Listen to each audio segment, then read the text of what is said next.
Селям алейкум, с вами Мазмузаха, и сегодня в этом ролике я расскажу о том, как мы сегодня побывали в старом древнем городе Кизлев и сделали там две вещи. Первое, это, конечно же, мы пили кофе, много кофе, и второе, мы побывали на уникальной выставке, на уникальном представлении, который рассказывает про древний город Кизлев. Так, смотрите, значит, мы уже на главной улице, и в конце, обратите внимание, нас встречает интересная такая конструкция. Это Одом-базар Хапусо, скажем так, старое строение, которое было восстановлено и отстроено комплексом и стало частью комплекса Дживаль. Вот прямо мы его видим, и мимо него мы не проедем. По правой стороне гостиница, по левой стороне ресторан Дживаль. Все, мы на месте.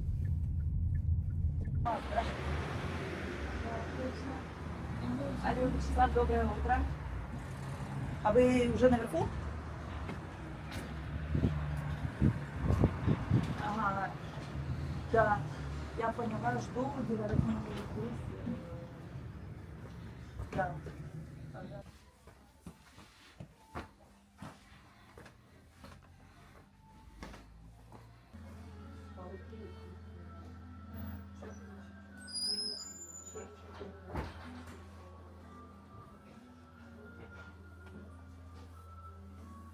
Вот это, например, интересная вещь для вас. Это фотография, и вы можете ее взять и посмотреть обратную сторону. 1900 год. Эта женщина, ее зовут Зайде Хани. Хани, это понятно, принадлежность. Принадлежность Это немецкая? дворянскому роду. И она якобы танцевала, когда император Николай сюда приезжал, что было феминизмом, наверное, очень большим. Им, мягко говоря, еще не только феминизмом, Да. но тем не менее. Вот есть такие сведения. Вот эти оригиналы Зарима Петрасинова, с них мы начали. Это я ее разыскала, это были ее оригинальные картины, графические. И она отдала нам, а мы потом нашли, как отблагодарить ее за этот дар. Тамги это что? Это тамги из знатных родов. Они у нас с того самого первого периода, знак ханов Гераев. Есть несколько версий. По одной из версий, ну это Тарак Тамга общеизвестно, но по одной из версий, в первоначальном варианте, до исламский период, здесь была пририсована голова. Это был орел, который сидит, и царственная птица. По одной из версий, это весы. Власть всегда должна была быть уравновешена с народом. Еще по одной версии, это грабли или расческа, которым сгребался урожай. Может быть, это не более чем красивая аллегория. Ну, вот такие версии. Бунчук с хвостом белой лошади могли носить только потомки Чингиза. У родов османских вы не встретите бунчук такого плана, он всегда с коричневого цвета, да, условно. Об этом я узнала в Стамбуле, когда видела османские бунчуки, и там писали, что крымские ханы были более высокопоставлены по отношению к османам, они раньше, это, и понятно, оскол, потомки Золотой Орды. Ходили, мерили, вымерялись дома, которые где-то находятся, камни собирали, вымерялись, где окно, где этого окна нет. И вот действительно одна большая проблема. В свое время мы пригласили ребят-архитекторов, и они брали интервью нашего отца. Как степные дома строились, они совершенно по-другому построены. Если на Южном берегу они сохранились, у нас они не сохранились, только Остов. И они все на север не смотрят окном. Почему? Потому что именно северные ветра самые холодные. И когда мы спрашивали у нашего большого друга Приднева Сергея Викторовича, а чем же эти дома обрабатывались, чем их саманили, он сказал, что это шерсть и это солома. Шерсть вот это скрепление давала, да, и тепло, и солома скрепляла. Он говорит, просто вот это все мешали, и потом обмазывали этим. Кетченс, проходите, ребята, проходите, садитесь. Ярко, я думаю, что твое интервью должно закончиться, и ты должна... Нет, сейчас, подожди. Который говорит на одном языке, исповедует ислам и состоит из 4 региональных групп: южнобережной, горной и степной. Пограничье между засушливой степью и морем сформировала особенности городского уклада, традиций и быта жителей Кизлева.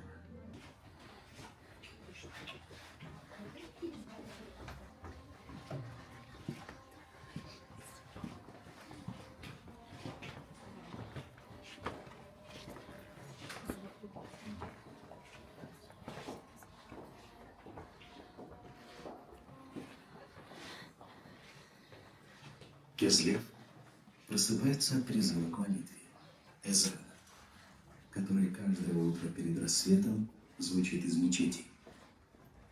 Первые лучи солнца едва освещают порт, где корабли еще безмолвно качаются на волнах, а в домах уже виднеются огоньки свечей, и город наполняется жизнью. Конечно, полностью представление показывать я вам не буду. Это нужно ехать в самом Кизлев, брать детей, родителей, всех, кто есть, всех, кому не безразлична наша культура, и ехать смотреть, потому что это действительно нужно видеть своими глазами, это нужно слышать своими ушами. На самом деле в этом, знаете, вот в этой проработке, в этих деталях очень много интересного. Да, есть небольшие недочеты, но вы знаете, если думаешь, если пытаешься понять, какой объем работы был проделан, конечно же, что-то упускается, что-то не доглядывается, да, но это все исправимо. Работа идет, работа кипит, все усовершенствуется, все меняется, и появление такого уникального места, да, и его развитие логичное. Если мы возьмем 2007 год, когда я впервые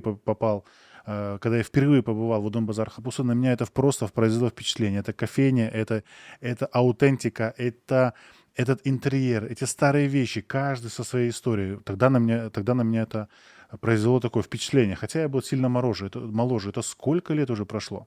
И сегодня мы видим такое развитие этого места, да, то есть для Раханум, для Верага, они не сидят на месте, они думают о том, как бы эту культуру дальше двигать. И действительно это движение, это полноценное движение. Эту визуализацию, эту графику, это все нужно смотреть своими глазами. Огромное уважение Рамазана Ага за его образы, за его этот почерк, за его эти краски. Просто узнаваемый стиль крымских татар, узнаваемый крымско-татарский стиль. Вот его уже просто ни с чем не перепутают. Рамазан Ага — отдельный респект. Вообще, конечно, большая команда работала над этим комплексом, над этим проектом. Позже мы отправились на официальную часть Фуршет, где представили команду, которая работала над этим проектом. Все большие профессионалы, все большие молодцы. И действительно, по достоинству можно оценить вклад этих людей. Сейчас. Так устроено было пространство жилищное. Все было разделено на сектора. Это жилая комната. Комната, где встречали гостей. На Савырхане. Вот так было устроено это пространство. Обязательно посетите Удон-Базар Хапусы. В принципе, дорогу мы само показали. Легко найти. И сможете полноценно погрузиться в эту атмосферу. Атмосферу этого места. И, в общем, сами все посмотрите. Мне понравилось то, что человек, который присутствует на презентации, он погружается. И те, кто не знаком, например, с нашей культурой, они познакомятся, они прямо начнут жить вместе с теми людьми, которые жили здесь, в Евпатории. Обязательно нужно привозить сюда детей, потому что они далеки от этого, и нужно им рассказывать, показывать, как это было. Можно чисто черный? Да. А как называется он? Харахаве, да? Один чисто черный, и вот мы то, что пили, это со сливками, да? Это со Еще есть вариант? фирменный. Со сливочками есть еще, смотрите, с добавлением яичного желтка и меда султан хаве. Вот, давайте вот такой второй. Хорошо, Можно? значит, Да. харахаве и султан хаве. Да.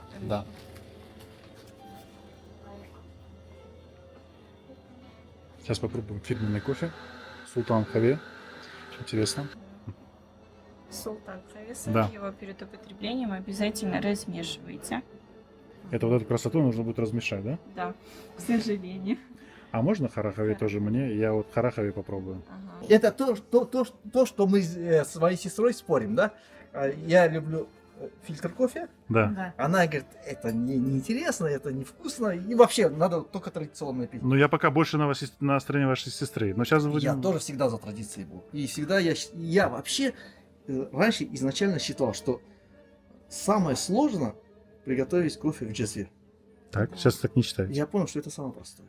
На самом деле, это самое простое. В Джезве самое легко приготовить кофе. И ну, думаю, на кофемашинах варят же кофе. Ну, что там?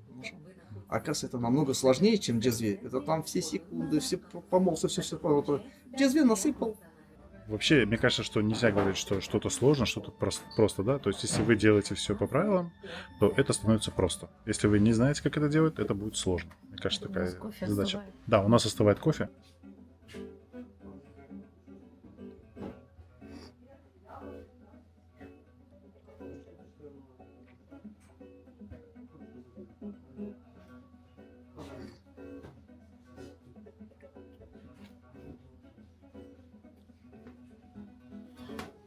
Чуть попозже вердикт. Здесь, ну, наверное, вот так вот, да? Проверчик, сделайте мне это Индонезию, то, что вы делали, и принесите на второй этаж. Вы далеко? Что-то я спустился, вас нет там. Да, сделай, да.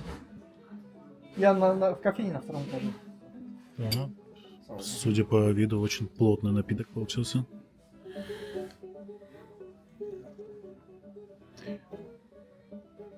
Да, он сразу сладкий. Такой напиток полноценно может заменить завтрак, по идее. Ну да. Да, это вкусно. Нужно попить воду. Мы, кстати, сегодня еще попробовали фильтр. Такой. Да. Надо сказать, что это Индонезия. Судя по всему, это Индонезия Фринца. Просто Да? хочу, чтобы вы попробовали и оценили. Это Индонезия Фринца, да? Название не знаю, Индонезия. Ну, это Фринца. Наверное, Я просто ее аромат. Да, наверное. Дорогая, я хочу, чтобы вы попробовали. и Дорогая, там нужно сидеть, ваша реакция. стоя с ахтом. Кому-то нравится, кому-то не нравится. Хочу, чтобы вы, ну, как бы, честно только, как нравится или не нравится. Но вы уже давите, подождите. Нет. Легкая такая, ну вот даже вот по виду прозрачный он такой, и на вкус такой легенький, гузельчик такой. Мы уже попробовали.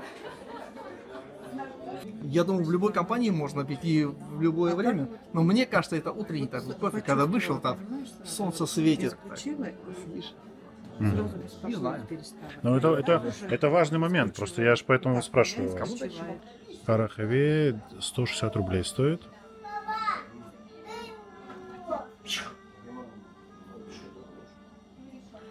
Султан Хависе 290. Вот такой вот например. Султан. Мы заказали Султан Хависе, стоит 290. И Харахаве. Здесь есть курабье и есть пахлава. Это самые традиционные сладости, которые подаются обычно к кофе. Когда вы пьете чисто черный кофе, вы можете оценить то, как он был сварен, аромат самого зерна, самого кофе, да, и саму, естественно, подачу. Если вы пьете со сливками, так называемый хаймахаве, или там еще какими-то вещами, то вы уже пьете кофейный напиток, и это немножко другая история. Поэтому для нас в первую очередь мы должны оценить саму базу, да, именно то, как подается кофе, какой он на вкус, и уже второе мы будем оценивать кофейные напитки. В общем, вот такая задача у нас стоит. После того, как мы попробовали кофе разного вида, разных сортов, под разными сливками, яичными желтками и так далее, далее мы пошли на интересное мероприятие. Вот сейчас кусочек из этого вы посмотрите. Ассаляму алейкум. Нам белый зал, это куда? Да. Ага.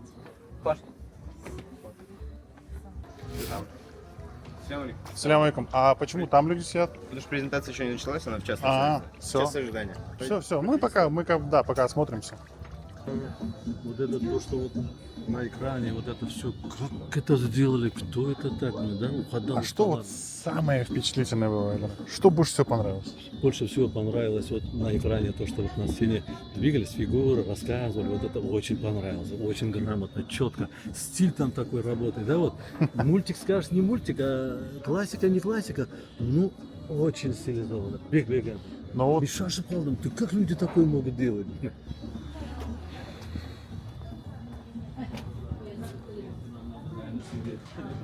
Лейла, вот ты хотела... это не грушевое. Она говорит, я, говорит, грушевое варенье, говорит, хочу. Я говорю, так это такая дорога, надо ехать. Так за надо.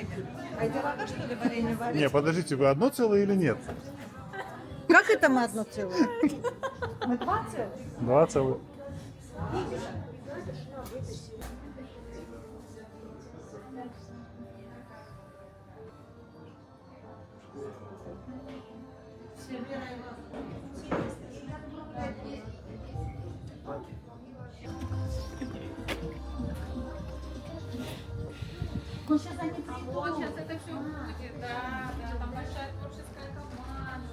Да, вот здесь.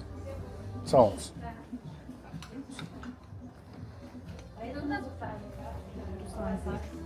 Салям алейкум. Саунс.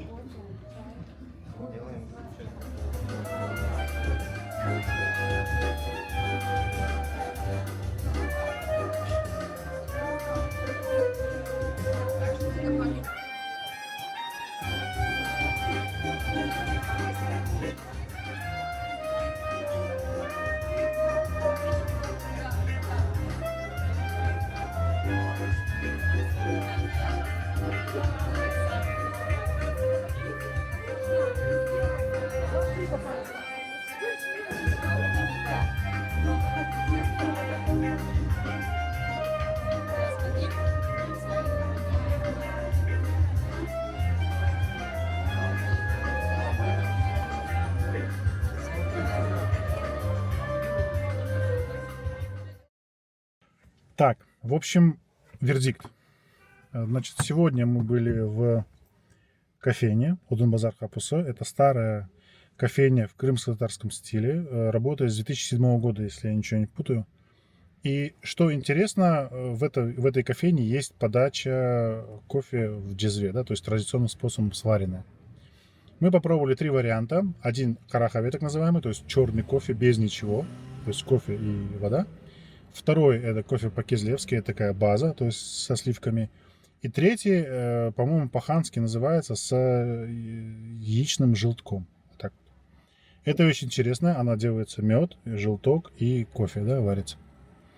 Вещь интересная, вкусная. В принципе, самую, скажем так, сливки там, по-моему, тоже есть, но это, скажем так, больше всего мне понравился этот продукт. Это не кофе в чистом виде, да, это такой кофейный продукт, который в себе сочетает и мед, и желток, и сливки, скорее всего, да. Вкусно. То есть, в принципе... И питательно. И питательно. Это, знаете, полноценный такой плотный завтрак, может, даже какой-то полдник, перекус, я не знаю, как это назвать, но это такая вкусная, классная вещь.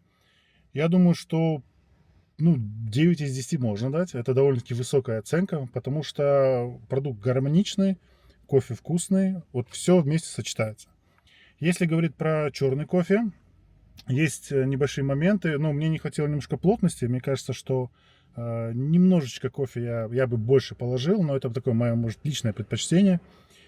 И по вкусовому профилю лучше, чем в среднем, естественно. И я бы дал оценку 8 из 10. То есть немножко докрутить, но опять же, да, если мы говорим про кофе, мы говорим про какие-то вкусовые предпочтения. И мои вкусовые предпочтения такие, что мне бы чуть-чуть более плотный кофе, чуть больше крепости, больше количества кофе. Интерьер супер. То есть, в принципе, интерьер это то, что решает, по большому счету, потому что очень важно, где ты пьешь кофе.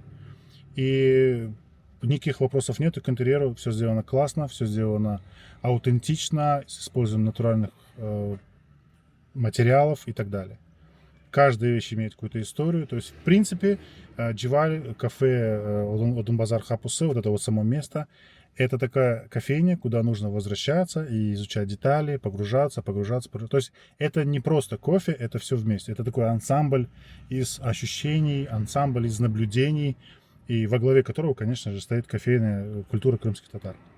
Поэтому приезжайте, сами пробуйте, сами смотрите, делайте свои выводы, естественно.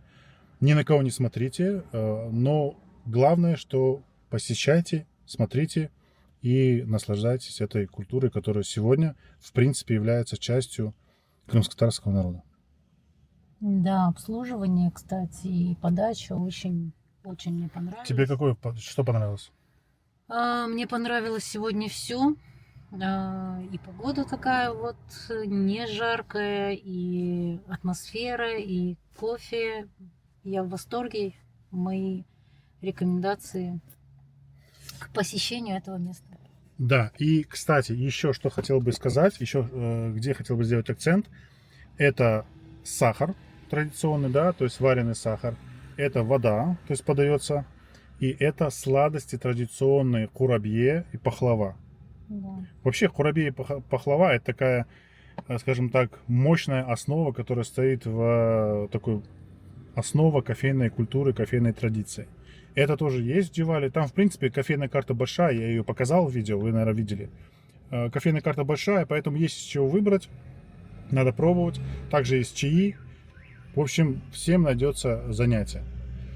И плюс, таким большим плюсом является то, что там есть и музей. То есть, в принципе, вот в этом месте, в комплексе Диваль, вы можете смело 3-4 часа выделить для неспешного изучения этого уголка Крыма, который тоже имеет свою аутентичную палитру, которая отличается от Ялты, отличается от Керчи, отличается от Судака.